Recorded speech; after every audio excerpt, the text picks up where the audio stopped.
الحمدللہ الحمدللہ وحدہ والصلاة والسلام علی من لا نبی بعدہ وعلی آلہ واصحابہ الذین اوفوا عہدہ اما بعد فاعوذ باللہ من الشیطان الرجیم بسم اللہ الرحمن الرحیم الذین ينفقون اموالهم فی سبیل اللہ ثم لا يتبعون ما انفقوا منا ولا اذلهم اجرهم عند ربهم وقال الله تعالى في القرآن المجيد والفرقان الحميد في مقام آخر إن الذين يبايعونك إنما يبايعون الله يد الله فوق أيديهم آمنت بالله صدق الله العظيم وصدق رسوله النبي الكريم الأمين ونحن على ذلك لمن الشاهدين والشاكرين والحمد لله رب العالمين مولا يصلي وسلم دائما أبدا على حبيبك خير الخلق كلهم فإن من جودك الدنيا وضرتها ومن علومك علم اللوح والقلم مولا يصلي وسلم دائما أبدا على حبيبك خير الخلق كلهم ثم الرضا عن أبي بكر وعن عمر وعن علي وعن عثمان ذي الكرم مولا يصلي وسلم دائما أبدا على حبيبك خير الخلق كلهم رضيت بالله ربا وبالإسلام دينا وبمحمد صلى الله عليه وسلم نبيا ورسولا بلغ العلا بکمالہ کشف الدجی بجمالہ حسنت جمیع خصالہ صلوا علیہ وآلہ واصحابہ وسلموا تسلیما کثیرا کثیرا کثیرا۔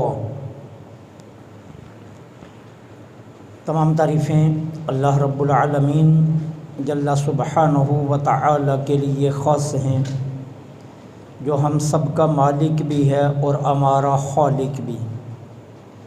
وہی معبود حقیقی ہے، وہ وحدہ لا شریک ہے، کوئی اس کا شریک نہیں۔ سجدہ عبادت کا ہو یا محبت کا، عقیدت کا ہو یا عشق کا، سجدہ صرف میرے اللہ کی ذات کے لیے جائز ہے، میرے اللہ کے علاوہ کسی اور کے لیے سجدہ جائز نہیں ہے۔ کائنات ارض و سما کے ہر ذرے کے بدلے میں بغیر کسی وقفے کے تا قیام قیامت اربوں خربوں کے حساب سے درود و سلام آقا انعامدار مدنی تاجدار فخر دو عالم امام الانبیاء خاتم المرسلین سرکار مدینہ راحت قلب و سینہ صلی اللہ علیہ وآلہ وسلم کی ذات پاک پر کہ جن کے صدقے میں اللہ جل سبحانہ و تعالی نے ہمیں مسلمانوں کے گھروں میں پیدا فرما کر ایمان و اسلام کی دولت سے مالا مال فرمایا۔ ذی وقار محترم اور محتشم سامعین،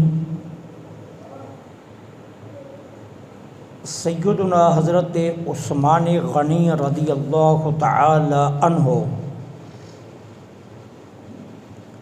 کو اللہ جل سبحانہ و تعالی نے کچھ ایسے اوصاف سے متصف فرمایا کہ جو آپ کی ذات کا قیامت تک امتیاز رہیں گے، اور آپ کی ذات کے علاوہ کسی اور کے نصیبوں میں یہ وصف نہیں آیا نہ آئے گا۔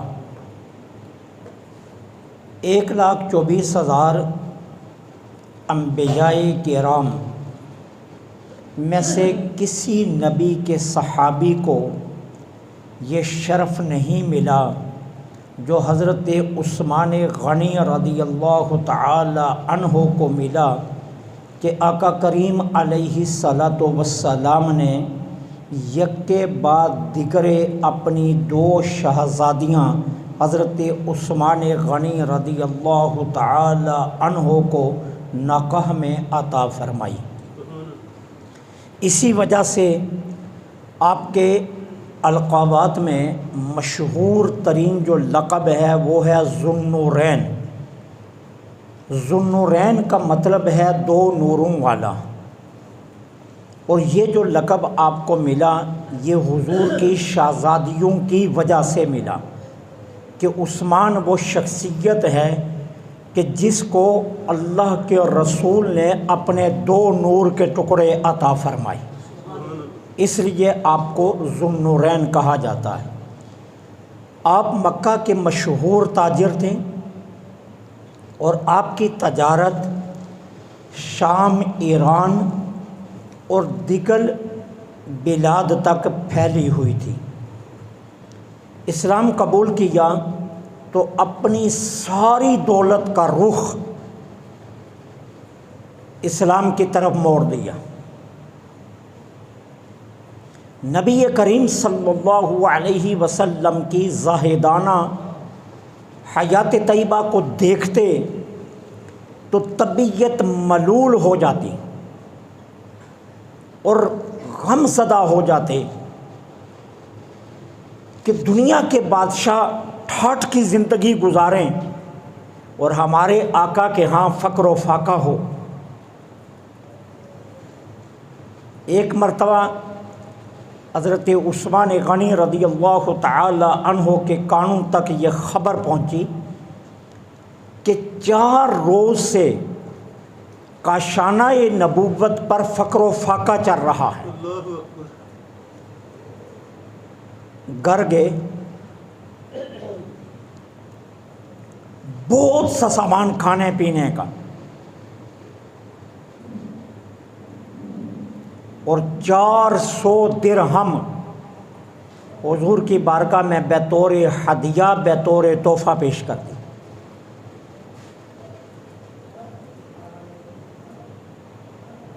اس طرح ہر لمحے خیال رکھا کرتے تھے کہ کاشانہ نبوت پر کس چیز کی ضرورت ہے، اور جس چیز کی بھی ضرورت ہوتی وہ بہم پہنچا دیتے۔ آج کوئی جتنی مرضی باتیں کر لے، جتنا مرضی اپنے آپ کو علی المرتضیٰ رضی اللہ تعالی عنہ کا محب ثابت کرے، اور سیدنا حضرت علی رضی اللہ تعالی عنہ سے جس قدر محبت کا اظہار کرے، لیکن اس بات سے کیسے جان چھڑا لے گا کہ علی المرتضیٰ کی شادی کا سارا خرچہ حضرت عثمان غنی رضی اللہ تعالی عنہ نے کیا ہے۔ کہ جب آقا کریم علیہ الصلاۃ والسلام نے حضرت علی المرتضیٰ کو بلا کر پوچھا، علی میں بیٹی فاطمہ کا عقد تم سے کرنا چاہتا ہوں اور اس کی رخصتی بھی کرنا چاہتا ہوں، بتاؤ تمہارے پاس کچھ ہے؟ عرض کہ اللہ کے حبیب صلی اللہ علیہ وسلم میرے پاس سوائے 1 زرہ کے اور کچھ بھی نہیں، اور زرہ بھی اس لیے ہے کہ مجھے جنگ میں اس کی ضرورت رہتی ہے۔ تو آقا کریم علیہ الصلاۃ والسلام نے فرمایا، جاؤ بازار میں اپنی زرہ بیچ کر جو پیسے ملتے ہیں وہ لے آؤ تاکہ تمہاری شادی کا انتظام کیا جائے۔ علی المرتضیٰ اپنی زرہ پکڑ کر بازار میں کھڑے ہو گئے۔ سیدنا حضرت عثمان غنی رضی اللہ تعالی عنہ تشریف لائے۔ پوچھا اخی رسول بازار مدینہ میں کیوں کھڑے ہو؟ فرمایا رسول اللہ صلی اللہ علیہ وسلم اپنی شہزادی کی شادی فرمانا چاہتے ہیں اور مجھ سے عقد کا حکم الہی سے ارادہ رکھتے ہیں۔ اب شادی کے لیے میرے پاس پیسے نہیں ہیں، زرہ بیچنے کے لیے آیا ہوں کہ یہ زرہ بیچ کر اپنی شادی کے اخراجات دربار رسالت مآب میں پیش کر سکوں۔ حضرت عثمان غنی رضی اللہ تعالی عنہ نے بازار کے ریٹ سے بڑھ کر 400 درہم میں وہ زرہ خرید لی۔ علی المرتضیٰ کو 400 درہم دیے اور زرہ لے لی۔ علی خوش حضور کی بارگاہ میں حاضر ہوئے۔ آقا کریم زرہ بیچ آیا ہوں، یہ 400 درہم شادی کے اخراجات کے لیے پیش کر رہا۔ ابھی علی المرتضیٰ کی گفتگو مکمل ہوئی تھی تو سیدنا حضرت عثمان غنی رضی اللہ تعالی عنہ بھی دربار رسالت میں حاضر ہو۔ عرض کیا حضور یہ علی المرتضیٰ کی زرہ ہے اور یہ علی کو واپس کے دے دیجیے اور شادی کے تمام تر اخراجات وہ عثمان ادا کرے گا۔ علی سے محبت کرنے والوں عثمان سے محبت سے کیسے جان چھڑاؤ گے؟ علی کے ساتھ محبتوں اور ارادتوں کا تمام سلاسل یہ فاطمہ الزہرا سے ہو کر جاتے ہیں، اور جب فاطمہ الزہرا سے ہو کر جاتے ہیں تو پھر یہ یاد رکھو فاطمہ کی شادی کا خرچہ عثمان غنی نے اٹھایا۔ یہ ہیں عثمان غنی رضی اللہ۔ آقا کریم کی بارگاہ میں اتنے محبوب ہیں کہ ایک مرتبہ نہیں کئی مرتبہ میرے آقا نے حضرت عثمان غنی کو جنت کی بشارت عطا کی۔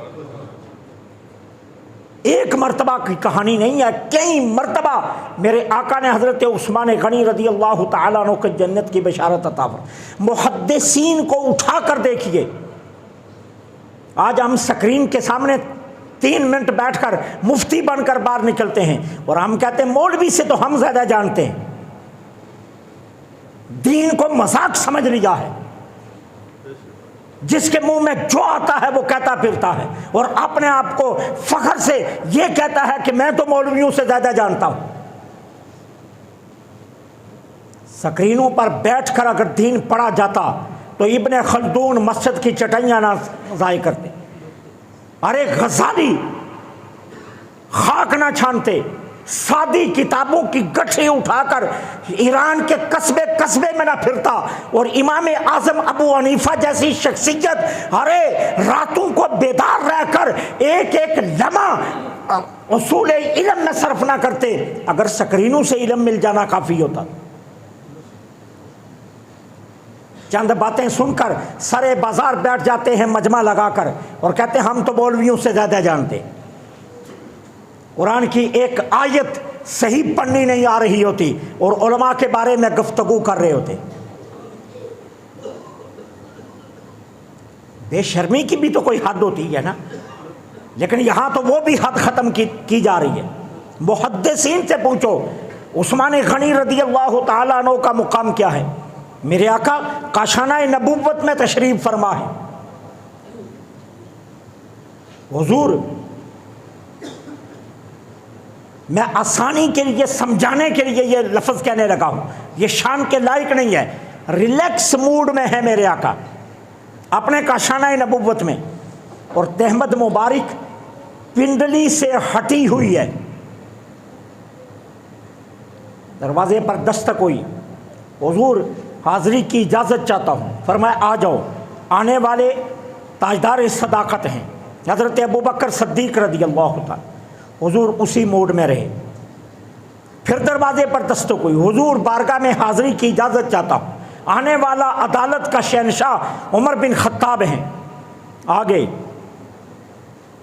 حضور اسی موڈ میں رہے، دروازے پر دستک ہوئی، بارگاہ رسالت میں حاضری کی اجازت طلب کرتا ہوں۔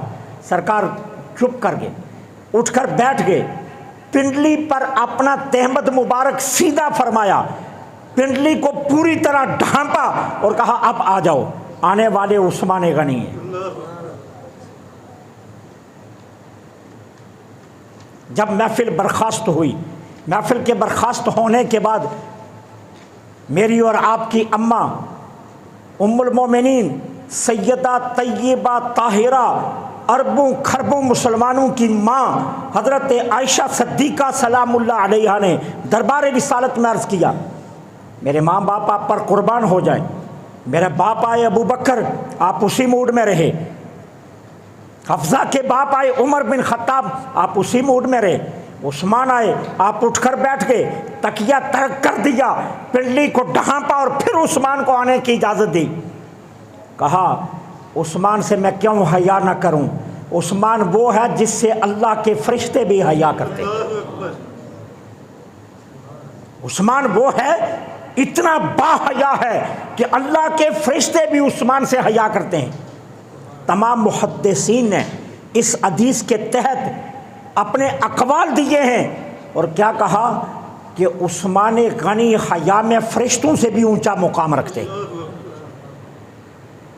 حیا میں عثمان غنی کا مقام ملائکہ سے بھی بڑا ہے، عثمان غنی ملائکہ سے بھی حیا میں زیادہ ہیں۔ آقا کریم نے فرمایا میں کیوں نہ حیا کروں عثمان سے کہ جو اتنا با حیا ہے کہ ملائکہ بھی اس سے حیا کرتے ہیں۔ یہ عثمان غنی رضی اللہ۔ یہ غزوے کا موقع آیا تو یہ وہ دور تھا جب صحابہ پر ابھی فراوانی یہ دولت کی دنیا نہیں کھلی تھی۔ اب ایک طرف غزوے کی تیاریاں ہو رہی ہیں اور ایک طرف حالات کی تنگی ہے سامنے، کوئی اسلحہ نہیں خرید سکتا، کوئی تلوار نہیں خرید سکتا، کوئی نیزہ نہیں خرید سکتا، کوئی برچھی نہیں بنا سکتا، کوئی سواری کا انتظام نہیں کر سکتا، اور سب سے زیادہ جو لالا تھا وہ یہ تھا کہ زیادہ راہ بھی نہیں ہے۔ اور منافقوں کو پتہ چلا کہ صحابہ اس وقت تنگی کے حالات سے گزر رہے ہیں اور اوپر سے غزوے کی تیاری شروع ہے، تو وہ کیا کرنے لگے، بغلیں بجانے لگے، سرزمین مدینہ طیبہ کی گلیوں میں مسکراہٹیں بکھیر کر پھرنے لگے اور آوازیں کسنے لگے کہ اب یہ غریب نہیں بچیں گے۔ یہ آوازیں مدینہ کی گلیوں میں اٹھنے لگی کہ جن کے پاس زیادہ راہ نہیں ہے یہ کتنے دن بھوک سہ لیں گے، یہ کتنے دن پیاس سہ لیں گے، یہ تو مارے جائیں گے۔ حضرت عثمان غنی رضی اللہ تعالی عنہ کو پتہ چلا، گئے بازار اور بازار سے سودا سلف اکٹھا کرنا شروع کیا، سامان جنگ لینا شروع کیا اور صحابہ کی خورد و نوش کا اہتمام کرنا شروع کر دیا۔ ایک دو کی کہانی نہیں ہے، یہاں تو ہم کسی کو 200 روپیہ دے کر ہزاروں کو بتاتے ہیں، کسی کو 2000 دے کر ہزاروں کو بتاتے ہیں، کسی کی بچی کے فرنیچر کے لیے 2 کرسیاں دے کر سارے محلے میں بتاتے ہیں میں نے فلاں کی غریب کی بچی کو 2 کرسیاں دے دی ہیں، میں نے یہ کر دیا، میں نے وہ کر دیا ہے۔ عثمان غنی کون شخصیت ہے؟ یہ 14 اونٹ سامان سے لدے، 14 اونٹ سامان خرب اور کھانے پینے کے سامان سے لدے اور لا کر حضور کی بارگاہ میں لائن کھڑی کر دی۔ آقا صحابہ پریشان ہیں زیادہ راہ کی وجہ سے، یہ میری جانب سے قبول کر کے انہیں صحابہ میں تقسیم فرما دیں۔ پوچھو پوچھنے والوں سے، دید کا عالم ان سے پوچھو جنہوں نے اس لمحے دیکھا۔ حضور بھی تو ملول تھے نا کہ جن جان نصاروں کو لے کر چلا ہوں ان کے پاس تو روٹی بھی نہیں ہے۔ اب یہ سارا سامان سامنے آیا تو صحابہ کہتے ہیں حضور کے چہرے پر اتنا تبسم آیا کہ خدا کی قسم 1 چاند نہیں 10 چاند بھی جوڑے جائیں تو حضور کا چہرہ اس سے بھی زیادہ مسکرانے لگا۔ حضور اتنا خوش ہوئے حضرت عثمان غنی رضی اللہ تعالیٰ عنہ کی اس موقع پر سخاوت سے۔ اور غزوہ تبوک کے موقع پر میرے آقا نے جب تحریص ڈلائی، حضور نے مسجد نبوی میں کھڑے ہو کر خطاب فرمایا اور چندہ مانگا جنگ کے لیے۔ جنگ کے لیے چندہ مانگا کہ ہم نے تبوک کے لیے جانا ہے، صحابہ چندہ دو۔ ہر کوئی ارادے باندھنے لگا، میں اتنا دوں گا، میں اتنا دوں گا۔ عثمان غنی کھڑے ہو گئے، حضور 100 اونٹ سامان سمیت دوں گا۔ اونٹ کی کہانی ہے، یہ بکری کی نہیں ہے کہ جس پر 5 کلو سامان لدا جائے گا تو بیٹھ جائے گی، یہ وہ ہے جو کئی من اٹھاتا ہے وزن۔ حضور 100 اونٹ سامان سمیت دوں گا۔ میرے آقا نے تحریس کے جملوں میں مزید محبتیں بھر دی۔ جب مزید محبتیں بڑھی تو پھر کھڑے ہو گئے، حضور 100 اور دوں گا۔ جب سرکار نے اپنے جملوں میں مزید محبت کا اظہار فرمایا تو پھر کھڑے ہو گئے، حضور 300 اونٹ کر لیں میری جانب سے، 300 اونٹ سامان سمیت دوں گا۔ خالی اونٹ نہیں، اوپر سامان بھی ہوگا، ہر ایک مجاہد کی ضرورت کا سارا سامان اس اونٹ پر موجود ہوگا۔ تیر ہوں گے، تلواریں ہوں گی، برچیاں ہوں گی، نیزے ہوں گے، کھانے پینے کا سامان ہوگا، زرہ ہوگی، خود ہوگی، اور جو جو ایک مجاہد کو چاہیے وہ ہر اونٹ پر موجود ہوگا۔ حضور 300 اونٹ ایسے دوں گا۔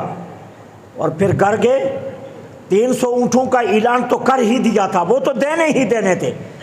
گھر گئے اور پلٹ کر آئے تو 1000 درہم آ کر حضور کی بارگاہ میں ڈھیر کر دیا۔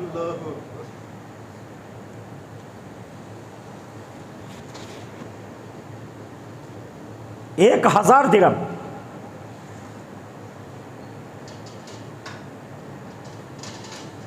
جب ہم اپنے آباء و اجداد کی کہانیاں سنتے ہیں نا تو ہمارے بزرگ بتاتے ہیں میری تنخواہ 10 پیسے تھی، کوئی کہتا ہے میری تنخواہ 1 روپیہ تھی، تو ہم اپنے دور کی طرف آ جاتے ہیں۔ ہم کہتے ہیں یار آج تو ہم 10 لاکھ بھی کما کر بھی گزارا نہیں ہو رہا، اور یہ کہہ رہے ہیں کہ 1 روپیہ میری تنخواہ تھی، ان کا گزر اوقات کیسے ہوتا تھا؟ یہ ہمارے باپ کی کہانی ہے یا ہمارے دادے کی کہانی ہے۔ ذرا 1450 سال پیچھے چلے جاؤ، اس وقت 1000 کی قیمت کتنی ہوگی، کتنی بڑی یہ سخاوت ہوگی۔ اور جب حضور کی بارگاہ میں لا کر ڈھیر کیا تو حدیث کے الفاظ سنیے، میرے آقا نے ان درموں کو اپنی انگلیوں سے مسجد نبی میں اچھالا۔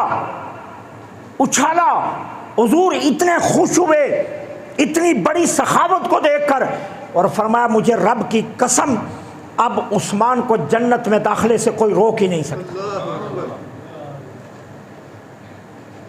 اب عثمان کو کون روکے گا جنت میں داخلے سے؟ یہ ہے حضرت عثمان غنی رضی اللہ۔ حضرت مرہ بن کعب فرماتے ہیں میں حضور کی بارگاہ میں حاضر تھا، نبی رحمت صلی اللہ علیہ وسلم مستقبل کے حالات بیان فرما رہے تھے، مستقبل کے حالات بیان فرما رہے تھے۔ ہم ان لوگوں سے نہیں ہیں جن کے نظریے یہ ہوں کہ نبی پیٹھ کے پیچھے کی خبر نہیں رکھتا۔ ہم کہتے ہیں ہمارا نبی تو وہ ہے کہ آدم کے بننے سے پہلے سے لے کر آدم کے مٹ جانے اور پھر قیامت تک اور معاشر کے برپا ہونے کے بعد دخول جنت تک کی خبریں ہمارا نبی جانتا۔ ہم تو اس نبی کے ماننے والے، ہم اس نبی کے قائل ہیں۔ تو میرے آقا مستقبل کی خبریں دے رہے تھے، فرمایا مستقبل میں یہ فتنہ آئے گا، یہ فتنہ آئے گا، یہ فتنہ آئے گا۔ حضرت مرہ بن کعب فرماتے ہیں میں نے اچانک دیکھا، میں حضور کے ساتھ باتیں کر رہا تھا اور حضور مستقبل کی خبریں دے رہے تھے۔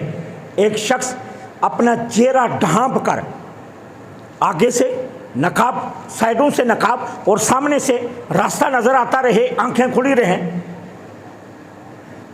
جس طرح مشائخ عظام کرتے ہیں باہر نکلنے کے لیے، تو اس طرح وہ اپنا چہرہ ڈھانپ کر ایک شخص پاس سے گزرا۔ آقا کریم علیہ الصلاۃ والسلام نے فرمایا مرہ اس شخص کو دیکھ لو، فتنوں کے دور میں اگر حق پر پوری استقامت کے ساتھ کوئی کھڑا رہے گا تو یہ جو منہ ڈھانپے جا رہا ہے یہ ہوگا، یہ شخص ہوگا جو فتنوں کے دور میں پوری استقامت کے ساتھ حق پر کھڑا رہے گا۔ حضرت مرہ فرماتے ہیں میں اٹھ کر بھاگا، میں نے کہا خوش بخت کو دیکھوں تو صحیح، یہ خوش نصیب ہے کون کہ جس کے بارے میں حضور اتنی یقینی خبر دے رہے ہیں کہ یہ فتنوں کے دور میں پوری استقامت کے ساتھ حق پر کھڑا ہوگا، جس خوش بخت کے لیے اللہ کے رسول یہ خبر دے رہے ہیں۔ میں ذرا جا کر دیکھوں تو صحیح، تو کہتے ہیں میں بھاگ کر گیا، اور بھاگ کر جا کر میں نے اس کا چہرے پر ڈالا ہوا نقاب ہٹایا تو وہ کوئی اور نہیں تھا، وہ عثمان غنی رضی اللہ تعالیٰ، وہ عثمان تھے کہ جن کے متعلق میرے آقا نے فرمایا کہ جب فتنے آئیں گے، جب فتنوں کے سامنے ٹھہرنا مشکل ہوگا، جب فتنوں کے سامنے استقامت دکھانا مشکل ہوگی، یہ وہ بندہ ہوگا جو پورے یقین کے ساتھ، پوری استقامت کے ساتھ حق کے ساتھ کھڑا ہوگا۔ اور وہ شخص کون تھا؟ وہ عثمان غنی رضی اللہ تعالیٰ۔ سیدنا حضرت عثمان غنی رضی اللہ تعالیٰ عنہ کی ذات میں اللہ نے بہت کمالات رکھے، بہت اوصاف سے اللہ نے آپ کی ذات کو متصف کیا ہوا تھا۔ زاہد اتنے بڑے تھے کہ دیکھیے دولت کی کمی نہیں تھی گھر میں۔ غنی نام نہیں ہے، عثمان نام ہے۔ دولت کی وجہ سے، غنا کی وجہ سے غنی ان کے نام سے جڑ گیا، غنی ان کے نام سے جڑ گیا۔ اور غنا دو طرح کا ہوتا ہے، ایک دولت کا غنا، ایک طبیعت کا غنا۔ میں نے پہلے بھی آپ کو کہا، کئی مرتبہ میں نے عرض کیا، دولت کا غنا کافی نہیں ہوتا۔ کمینے کے پاس ایک خرب بھی آ جائے تو وہ تو کمینہ ہی ہے، اسے کسی کو کیا دینا ہے۔ ہم جس معاشرے میں رہتے ہیں، اپنے قرب و جوار میں سنا کرو مل آنروں کی کہانیاں۔ ملازم تڑپتے ہیں، وہ ان کی 10 روپیہ مدد نہیں کرتے۔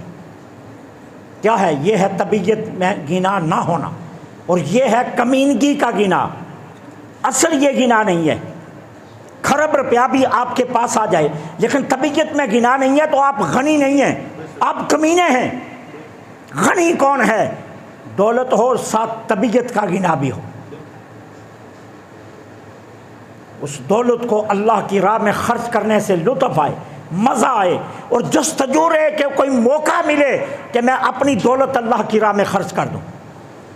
بچانے کا شوق نہ ہو یارو، بچانے کا شوق نہ ہو، بلکہ اس کی راہ میں خرچ کر دینے کا شوق اصل غنا یہ ہے۔ اور یہ غنا تھا حضرت عثمان غنی رضی اللہ تعالیٰ عنہ کی ذات میں۔ اللہ نے یہ دولت حضرت عثمان غنی رضی اللہ تعالیٰ عنہ کو عطا فرمائی تھی، غنا کی، کہ یہ غنی کا لفظ ان کے نام سے جڑ گیا۔ اتنی دولت کے باوجود مدینہ طیبہ میں ایک روم سے آنے والا قز نام کا کپڑا ہوتا تھا جو سب سے مہنگا تھا، سب سے زیادہ خوبصورت بھی تھا، اور شہر مدینہ میں اس سے مہنگا اور کپڑا کوئی نہیں تھا، باقی تمام کپڑے نیچے ریٹ کے تھے۔ قز نامی روم سے آتا تھا یہ کپڑا، اور یہ سب سے زیادہ مہنگا تھا، اور بڑے بڑے رئیس یہودی یہ پہنتے تھے، بڑے بڑے امرائے مدینہ یہ پہنتے تھے، سرداران یہ پہنا کرتے تھے۔ عثمان غنی سے زیادہ مدینہ میں امیر بھی کوئی نہیں تھا، لیکن ساری زندگی یہ کپڑا نہیں پہنا، نہ خود پہنا نہ اپنی ازواج کو پہننے دیا۔ جب کبھی بھی گھر سے ایسا کوئی مطالبہ اٹھا کہ مجھے قز کا کپڑا لا کر دیا جائے تو کہا تجھے ایک سوٹ قز کا لا دینے سے بہتر ہے کہ تجھے کم قیمت کا ایک سوٹ لا دوں اور اتنی قیمت میں کسی 10 غریبوں کو اور بھی لا دوں۔ یہ تصور ہوا کرتا، نہیں پہنا یہ کپڑا ساری عمر۔ تقوی کا عالم یہ تھا کہ ہر روز رات کو ایک قرآن ختم کیا کرتے تھے۔ دشمنان عثمان سے پوچھئے تو صحیح نا، کہ عثمان سے دشمنی رکھنے والوں اور جو منہ میں آتا ہے وہی بک بک کرتے رہنے والوں، یہ جرت ہے تم میں کہ ایک رات میں قرآن ختم کر دو؟ اور عثمان اس شخصیت کا نام ہے جو ہر روز ایک رات کو ایک قرآن ختم کرتے اور ہر دوسرے دن روزہ رکھتے تھے۔ چاہتے تو روز بھی روزہ رکھ سکتے تھے نا، لیکن ان کے پیش نظر میرے نبی کا ایک فرمان تھا۔ میرے آقا نے فرمایا اللہ کو سب سے زیادہ جو روزے پسند ہیں وہ داؤدی روزے پسند ہیں، اللہ کو داؤدی روزے پسند ہیں، صحابہ نے عرض کیا حضور داؤدی روزے کیا ہیں؟ فرمایا حضرت داؤد علیہ السلام کا طریقہ یہ تھا کہ وہ ایک دن روزہ رکھتے تھے، ایک دن چھوڑ دیتے تھے۔ کیوں؟ تاکہ روزہ طبیعت نہ بنے، اور جب طبیعت نہیں بنے گا تو پھر روزہ رکھنے میں زیادہ مشقت آئے گی۔ ہم دیکھیے نا، ہم رمضان کے روزے شروع کرتے ہیں نا، ایک پہلا ہفتہ مشکل ہوتا ہے، پھر اگلے ہفتے ایک مزاج کا حصہ بن جاتا ہے، پھر ایک روٹین بن جاتی ہے، ایک سرور آنا شروع ہو جاتا ہے، پھر سحری نہ اٹھیں تو طبیعت پر ایک بوجھ بن جاتا ہے کہ یار یہ ہوا کیا ہے آج میرے ساتھ، تو وہ ایک طبیعت کا حصہ بننے کی وجہ سے پھر روزے اچھے لگنا شروع ہو جاتے ہیں، اور جو روزے ختم ہونے کے قریب آتے ہیں پریشانی بڑھتی جاتی ہے، یار ہوا کیا، ابھی تو مزہ آنا شروع ہوا تھا، یہ تو ختم ہو گئے۔ وہ ایک عجیب کیفیت سے گزرنا پڑتا ہے۔ لیکن اگر ہر روز روزہ نہ رکھا جائے، ایک دن روزہ اور ایک دن نہ رکھا جائے تو وہ طبیعت کا حصہ نہیں بنتے، اور اس کا فائدہ یہ ہوتا ہے کہ رکھنے میں زیادہ مشقت ہوتی ہے۔ اور حضرت عثمان غنی رضی اللہ تعالیٰ عنہ کا معمول یہ تھا، وہ ایک دن روزہ رکھتے ایک دن چھوڑ دیا کرتے تھے، یہ ان کا معمول تھا۔ زندگی میں ہر دوسرے دن انہوں نے روزہ رکھا ہے۔ داؤدی روزے کے خوگر تھے حضرت عثمان غنی رضی اللہ تعالی عنہ۔ اللہ تعالیٰ نے ان کو یہ کمالات عطا فرمائے۔ حضور کی ذات سے محبت کا عالم کیا تھا؟ ہاں جس حضور کی بیعت کرتے ہوئے جو ہاتھ حضور کے ہاتھوں میں دیا تھا نا، ساری عمر پھر وہ ہاتھ نہ نجاست کو لگنے دیا، نہ محل نجاست کو لگنے دیا۔ کوئی مائی کا لال کر کے تو دکھائے نہیں، کتنا بچ سکتے ہیں آپ؟ نہیں بچ سکیں گے۔ لیکن عثمان غنی رضی اللہ تعالیٰ عنہ کی محبت کا عالم دیکھیے، حضور سے بیعت کرتے ہوئے جو ہاتھ حضور کے ہاتھ میں دیا تھا، پھر ساری عمر شہادت تک اپنے اس ہاتھ کو نہ نجاست میں لگنے دیا، نہ محل نجاست میں لگنے دیا۔ کتنی محبت حضور کی ذات سے۔ اور پھر سرکار بھی عثمان کی محبتوں کو جانتے تھے نا۔ حدیبیہ کے موقع پر جب حضور کو 1400 صحابہ کے ساتھ حضور 6 ہجری کو تشریف لائے نا عمرہ کے ارادے سے مدینہ طیبہ سے، تو حدیبیہ کے مقام پر روک دیا گیا، اور کفار نے کہا ہم مکہ میں داخل نہیں ہونے دیں گے۔ حضور کے ساتھ 1400 صحابہ ہیں، مذاکرات شروع ہوئے۔ عروہ بن مسعود ثقفی کفار کا سفیر بن کر آئے، جنہوں نے ابھی تک کلمہ نہیں پڑھا تھا۔ اللہ کے رسول نے حضرت عثمان کو اپنا سفیر بنا کر مکے میں بھیجا، سرداران مکہ سے جو ہے نا وہ مکالمہ کرنے کے لیے۔ اور جب دن گزر گئے تو کسی نے یہ خبر پھیلا دی عثمان غنی کو شہید کر دیا گیا۔ حضور نے 1400 صحابہ کو بلا لیا، فرمایا خیموں سے باہر نکلو، ایک جگہ جمع کیا، کہا میں ہاتھ بڑھانے لگا ہوں، آؤ عثمان کے بدلے کے لیے میرے ہاتھ پر بیعت کرو۔ 1400 صحابہ نے بیعت کی، واپس مدینہ نہیں جائیں گے جتنی دیر تک عثمان کا بدلہ نہ لے لیں، یہ بیعت کے الفاظ تھے۔ بیعت کی کس پر؟ عثمان کا بدلہ لینے پر۔ کمال یہ نہیں ہے، کمال دیکھیے اللہ نے اس بیعت کی تائید میں قرآن نازل کیا۔ اس کا مطلب کیا ہے؟ اس کا مطلب یہ ہے کہ عثمان کی غنی رضی اللہ تعالی عنہ کا مقام اللہ کی بارگاہ میں اتنا بلند ہے کہ اللہ نے تائید کی، محبوب جو عثمان کا بدلہ لینے کے لیے جو تو نے بیعت کی ہے، اللہ اس بیعت کی تائید کرتا ہے۔ اور صرف تائید نہیں کہی، صرف تائید نہیں کی، اللہ نے کیا کہا؟ 1400 صحابہ یہ بیعت تم نے میرے محبوب سے نہیں کی ہے، یہ رب سے کی ہے تم نے۔ ید اللہ فوق ایدیہم، اوپر جو ہاتھ تھا جس کے نیچے تم رکھ کر اپنا ہاتھ بیعت کر رہے تھے، اوپر والے ہاتھ کو محمد رسول اللہ کا ہاتھ نہ سمجھنا، یہ اللہ کا ہاتھ تھا۔ ید اللہ قرآن کے الفاظ ہیں، یہ اللہ کا ہاتھ تھا۔ اب مطلب کیا ہے کہ اللہ کی بارگاہ میں حضرت عثمان غنی کا یہ مقام ہے کہ اللہ نے تائید بھی کی اس بیعت کی، اور رسول اللہ کے دست مبارک کو اللہ نے اپنا ہاتھ قرار دے دیا۔